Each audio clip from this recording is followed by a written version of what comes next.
es tan importante, pues recordar que estos hechos ocurrieron en 2004, cuando gobernaba Vicente Fox, que en Petróleos Mexicanos, al frente de esta paraestatal, entonces era paraestatal, después la convirtieron en empresa productiva del Estado mexicano, estaba Raúl Muñoz Leos. Los hechos ocurren, un poco para hacer la cronología, el esposo de María Amparo Casar lo contratan el 1 de junio de 2004. Ese mismo mes de junio le otorgan 2 créditos, que esto forma parte del régimen de privilegios, porque en qué empresa privada, ni bien ingresas, te otorgan 2 créditos por más de 700,000 pesos, en ninguna. Ahí están los documentos, todas las pruebas están pues a la vista, en Contralínea las hemos publicado. Y después de esto, del trágico suceso que ocurre el 7 de octubre de ese mismo año 2004, es decir, esta persona solo trabajó para Petróleos Mexicanos 4 meses y de ahí se deriva una pensión vitalicia que a febrero de 2024 nos costó 31 millones de pesos a los mexicanos y a las mexicanas. Quien lo contrató, que era además hermano del vocero del presidente Fox, Octavio Aguilar Valenzuela, que era entonces director general de administración de Petróleos Mexicanos, declara tras este suicidio que él lo contrató porque eran amigos, sus hijas eran amigas y así lo llevó primero a Sedesol y después a Petróleos Mexicanos. Eso en la teoría del estudio de la corrupción se conoce como amiguismo. En este mismo periodo, 2004, seguimos en este sexenio de Vicente Fox, Raúl Muñoz Leos fue echado de Pemex en noviembre de ese año por actos de presunta corrupción. Se le investigaba por haber beneficiado a los hijos de Marta Sagún en el caso que usted ha referido aquí en muchas conferencias, que es el de oceanografía. En ese mismo año, la señora María Amparo Casar se desempeñaba como coordinadora de asesores de la Secretaría de Gobernación. Al frente de la SEGOP estaba Santiago Krill.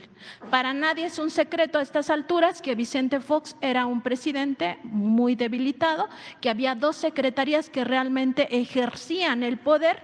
Una era Hacienda con Francisco Gil Díaz, la otra era justamente la Secretaría de Gobernación con Santiago Krill Miranda. ¿Qué significa esto? Que María Amparo Casar, siendo servidora pública o funcionaria del gobierno federal, tenía una posición de poder al ser coordinadora de asesores de justamente el secretario de Gobernación. Todo eso para la memoria colectiva. Y regresando al tema del régimen de privilegios, que en realidad en el fondo quieren ocultar los abajo firmantes y también el INAI, ya desenmascarándose totalmente como un instituto que solo ve por la oligarquía, que nunca ve por el pueblo de México, porque en otros casos, por ejemplo, cuando se ventiló los teléfonos de algunos periodistas y youtubers, que quienes lo hicieron son los grupos opositores, el INAI definitivamente dijo que no iba a abrir ninguna investigación de oficio. En este caso, a las horas abre investigación de oficio. Ya se desenmascaró totalmente como una institución que no ve pues por estos principios del Estado mexicano, que es velar por las mayorías, velar por los más vulnerables. Lo que en realidad buscan ocultar, además de esta mecánica del presunto fraude a Petróleos Mexicanos, también es ese régimen de privilegios. Y aquí yo le quiero consultar o preguntar acerca de si solamente es un tema de cinismo, un cinismo profundo o de hipocresía, porque más bien pareciera que les domina su pensamiento el racismo y el clasismo y la prepotencia de creer que ellos sí tienen derecho. Ellos tienen derecho a apropiarse de los bienes de la nación y del dinero del pueblo de México. Ellos sí tienen derecho a una pensión de 31 millones de pesos, porque pues ya se lo cortaron, pero si no, hasta el infinito, lo que se juntara, que representa 1,5 millones directos para sus cuentas. Ellos tienen derecho a tener una organización civil que dicen que luchan contra la corrupción y que en realidad vive del presupuesto público también, porque son transferencias contribuyentes. En realidad, las donaciones que se deducen de impuestos es dinero público. Ellos tienen derecho a vivir en este régimen de privilegios, tener esos préstamos del erario de la nación, y el pueblo no tiene derecho a nada porque siguen pensando que si llueve fuerte arriba, gotea abajo, y eso es absolutamente falso. Usted decía que se ha ahorrado por este combate a la corrupción varios billones de pesos, y justo es el momento de revisar cómo antes, a pesar de que privatizaban todo, lo vendieron todo hasta las reservas de petróleo, el pueblo no veía nada. Y ahora el pueblo tiene digamos, estos apoyos sociales, este reparto de la riqueza que se genera en México por la vía de las pensiones a adulto mayor, de las becas del bienestar, por la vía de las becas a personas con discapacidad y todos los programas sociales, Sembrando Vida, etcétera. Entonces, preguntarle, presidente, si no ve que en realidad es más que la hipocresía o el cinismo, ya una cosa del pensamiento de estos oligarcas de que ellos sí, con donación de impuestos, ellos sí, empresas públicas que se privatizan, ellos sí, absolutamente toda la riqueza, y que las demás personas, que el pueblo, pues se muera de hambre. Sí, son varios factores. Sin duda, lo que los mueve es el dinero. Muchos de estos abajo firmantes, hasta hace relativamente poco, no tenían muchos bienes y ahora viven en mansiones. Y no puede un maestro de posgrado, incluso un emérito, llegar a tener mansión y vivir colmados de atenciones, de privilegios, porque aún siendo escritores, y hay algunos que son buenos, no grandes escritores, buenos escritores, son cosas distintas. Pero ¿cuánto se obtiene por derechos de autor? O sea, sus libros mejores, ¿cuántos ejemplares vendidos? Muy pocos. Los ingresos están vinculados a el servicio que prestan al régimen de corrupción. Ese es el mayor ingreso. Y se llevan, arrastran pues a otros que empiezan a tener una plaza en el Colegio de México y luego escriben en el Reforma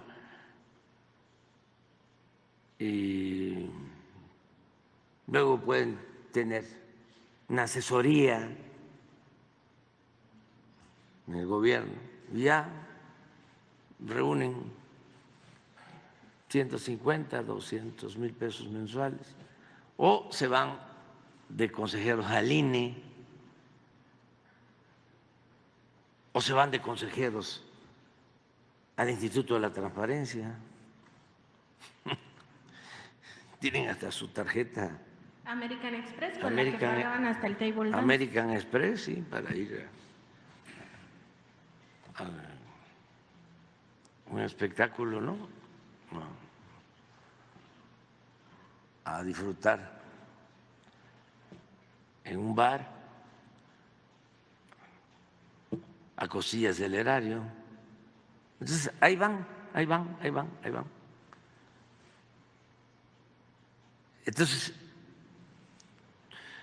se requiere estar denunciando, porque si no, se nos quedan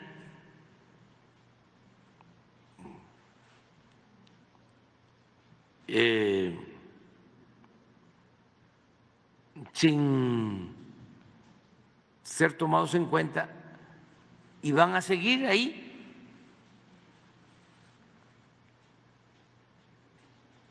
Los mismos conductores de radio, ¿no? Editorialistas, los intelectuales, expertos. Imagínense el daño que causan o cómo limitan, mediatizan la posibilidad de transformación, de buscar una sociedad más justa, más igualitaria, más fraterna, porque juegan un papel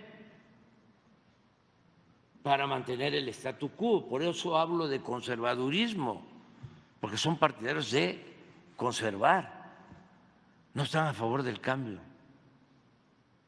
Ninguno de ellos escribe, de los abajo firmantes, o hace trabajo para el pueblo raso.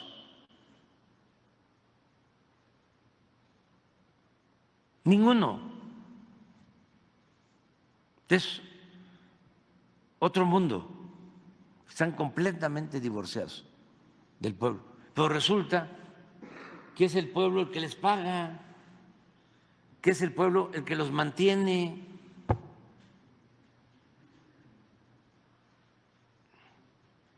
Y en vez de defender al pueblo, defienden a los verdugos del pueblo.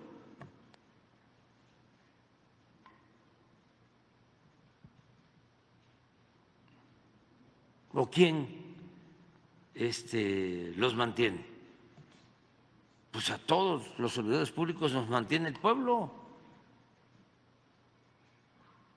porque lo que se obtiene de ingresos, el presupuesto, es dinero del pueblo, el petróleo es de la nación y se obtienen recursos por las ventas de petróleo al extranjero o por lo que se vende de combustibles en el país, y el petróleo es de los mexicanos. Y todos pagamos impuestos. Y esa era la gran injusticia,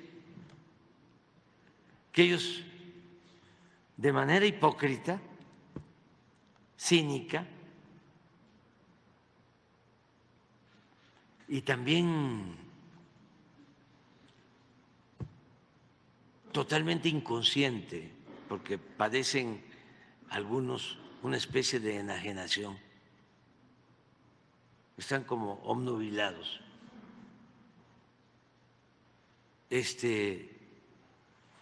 Decían que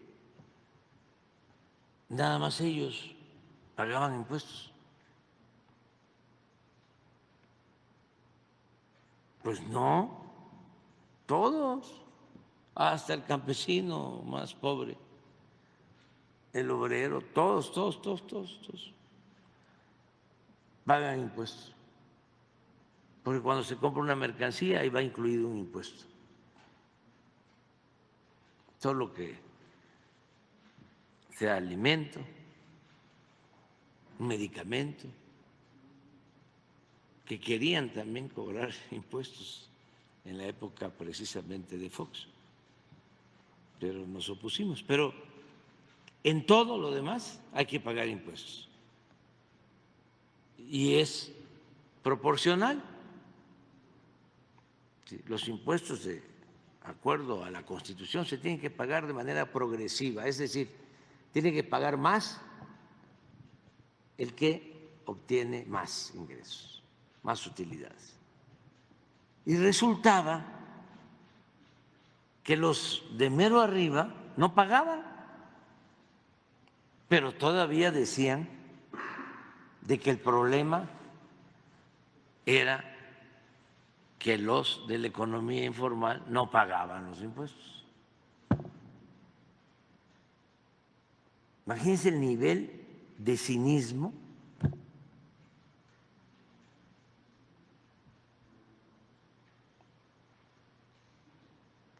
que imperaba, hipocresía. Entonces, lo primero es el dinero, que además muchos de ellos tienen problemas de complejos.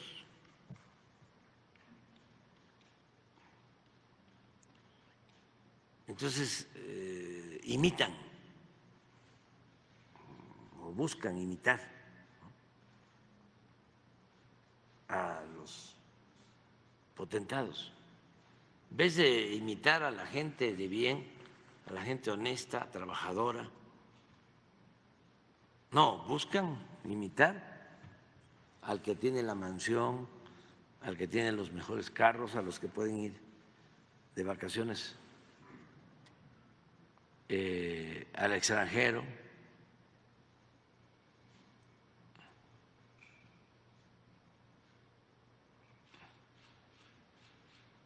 Y yo nunca he estado en contra de los que con trabajo de conformidad con la ley obtienen un patrimonio.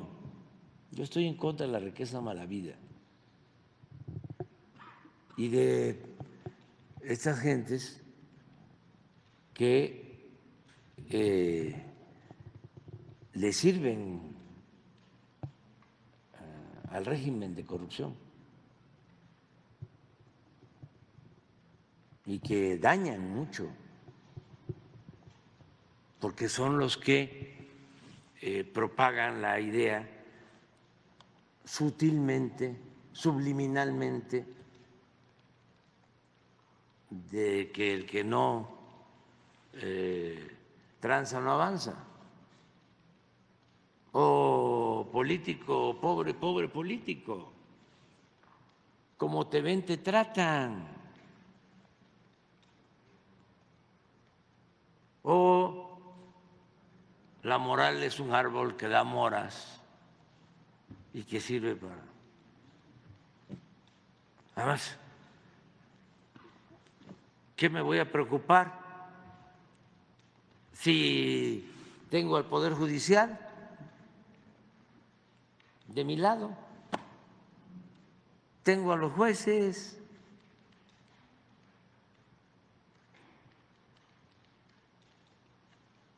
me van a amparar,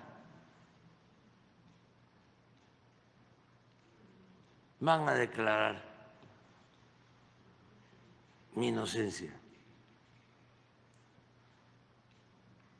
Pues por eso es que se agrupan. Pero es muy bueno el tema, el debate, porque todo esto es lo que pasaba con el Poder Judicial. Nadie sabía qué hacían los del Poder Judicial. Estaba muy difícil conocer el nombre de un juez, de un magistrado, no, del Poder Judicial. Todavía cuesta trabajo. El nombre de un ministro, de una ministra. No. No, y ahora ya la gente, y no puedo decir otras cosas, pero ya hay más información, hay más politización. Por eso está muy bien el país, pero mucho, muy bien. Presidente, en otro tema.